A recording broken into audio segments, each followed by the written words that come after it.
है दोस्तों, इस वीडियो में, इस लेक्चर में हम देखेंगे सर्कुलर एंड नोटिफिकेशंस क्या होता है। ठीक है, इस वीडियो में हम देखेंगे सर्कुलर एंड नोटिफिकेशन क्या होता है।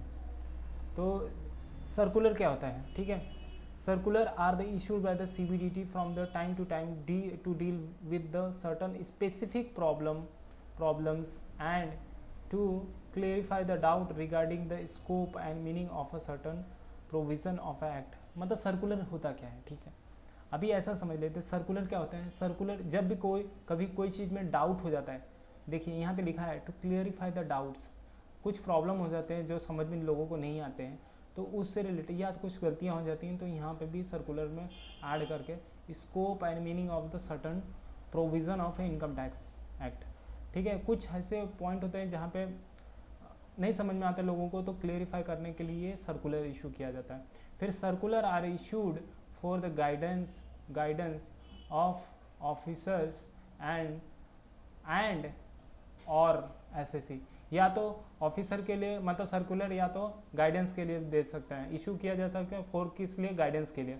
किसके, ऑफिसर को, जो इनकम टैक्स ऑफिसर होते हैं उनके गाइडेंस के लिए हो सकता है, और साथ साथ में SSC को भी हो सकता है और SSC को भी हो सकता है, उसको खाली हो सकता है या SSC को भी हो सकता है। ठीक है, तो यहाँ पे आपको सर्कुलर के बारे में पता चल गया। सब नोटिफिकेशन के बारे में देखते हैं।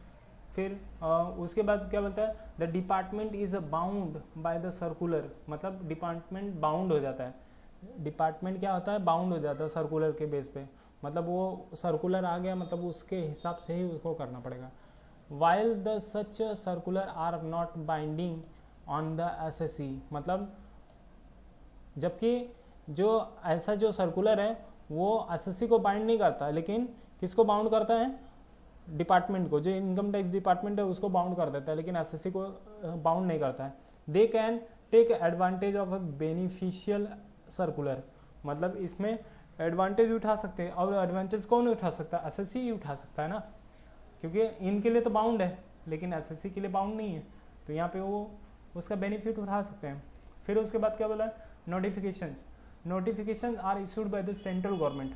अभी नोटिफिकेशन का मतलब क्या होता है, notification issued by the central government to give the effect to the provision of the act. कभी कभी क्या होता है, कोई फाइनेंस में एक्ट में कोई चीज़, कोई प्रोविज़न आता है, कोई प्रोविज़न आता है जो अप्लीकेबल नहीं होता है, लेकिन बाद में उसको जाके नोटिफिकेशन के बेस, मतलब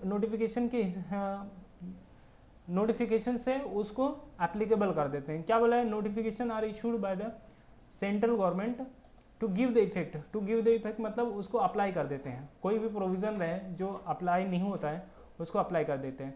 the CBDT is also empowered to make and amend the rule for the purpose of act by issue of a notification which are binding on the both department and SSC।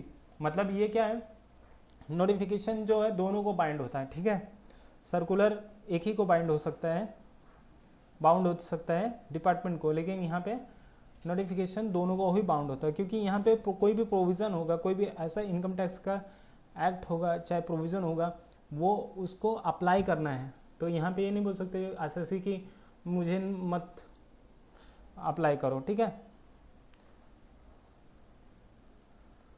फिर उसके बाद है, इसमें ये भी चीज़ cover कर लेते हैं, केस लॉ। केस लॉ क्या होता है, case law refer to the decision given by court. वहाँ पे हमने पढ़ा था कि केस लॉ जो डिसीजन, लीगल डिसीजन जिसको बोलते हैं, वो उसी के बारे में बोल रहे हैं। Case law refer to the decision given by the court. मतलब जो भी केस लॉ होता है वो रेफर क्या करता है, the decision given by the court.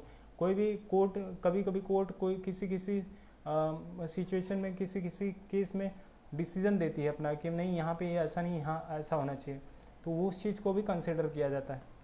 The study of a case law is an important and unavoidable part of a study of income tax law।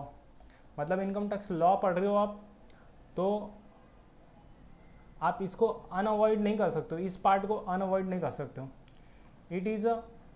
It is not possible for the parliament to conceive.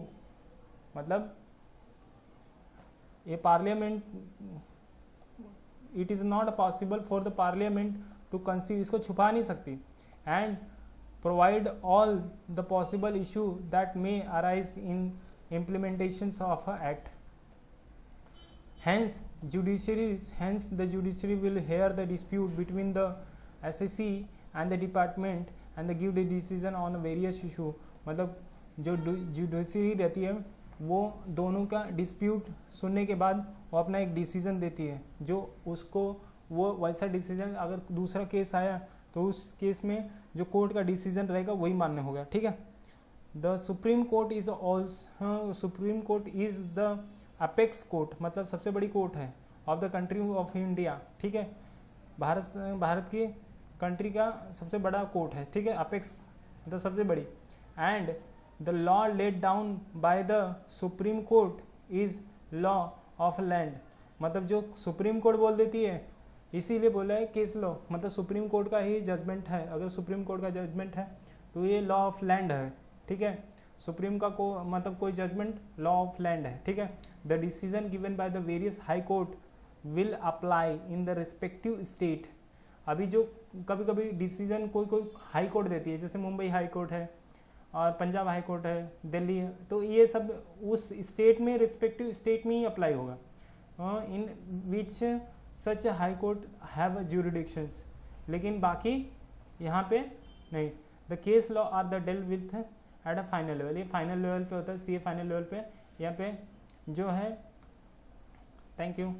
अभी इस lecture को यहीं ख़त्म करते हैं.